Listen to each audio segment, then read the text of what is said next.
Today we met Nepthu, a man who wanted to become a leader and became one. But Nepthu used his leadership for his own selfish glory, and in the end he got what he deserved. Being a good leader takes a lot of responsibility, but you must also be responsible when you follow a leader. Don't do something wrong or dangerous because someone tells you to. Think before you act. We can't all be leaders, but we can all choose what's right and wrong for ourselves. Good morning, Internet. Yashoda here with ISKCON in the 80s. Today we're talking about ISKCON gurus by the numbers. Beginning in 1966, the International Society for Krishna Consciousness began incorporating temples in North America. Later, they would incorporate temples in Asia, South America, Canada, Europe, etc. Srila Prabhupada was the exclusive guru for the Hare Krishna movement between 1966 and 1977. So the official number of gurus for the 1970s is 1. Fast forward to March 1978.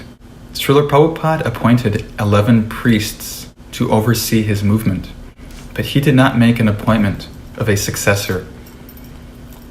The same actions were taken by Srila Bhaktisiddhanta many years prior. Srila Bhaktisiddhanta did not appoint a successor. He did, however, appoint priests to continue his movement. In March of 1978, the 11 zonal priests pressured the GBC into passing a resolution. This resolution was made on the premise of a lie, an appointment which never took place.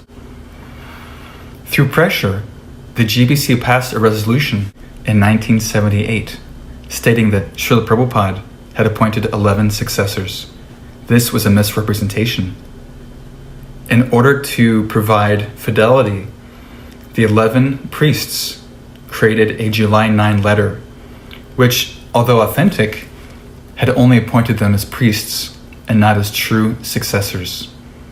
So now in March of 1978, with Srila Prabhupada, let's say, out of the picture, the zonal acharyas are operating 11 individuals. Fast forward 2 years. We have to remember that the 11 zonal acharyas had many enemies, and if you make enough enemies over time, they can retaliate. In 1980, members of the GBC chose to retaliate against Tamal Krishnaswamy, and so they placed him on a temporary probation. For too long, he had pressured his godbrothers into worshipping him during the Guru Puja. But now his godbrothers had come to understand that maybe he wasn't worthy of their worship. As an act of retaliation, the GBC placed Tamal Krishnaswamy on probation in 1980, as well as Hangsaduta Swami on probation. Hangsaduta was a unique case because he was taking intoxication and had gained the attention of the police in Europe. Subsequently, he would be arrested in 1984, but that is a different story.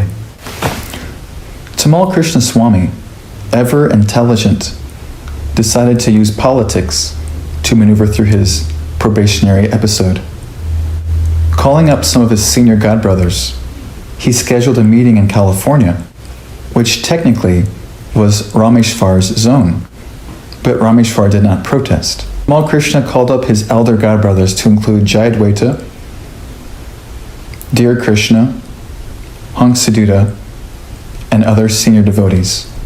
The full conversation which followed is historically significant.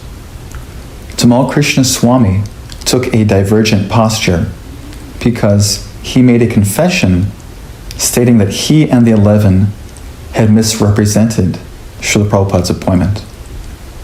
This conversation was recorded, but it did not receive circulation until many years later, perhaps 1995, because of the knowledge filter which is present within ISKCON.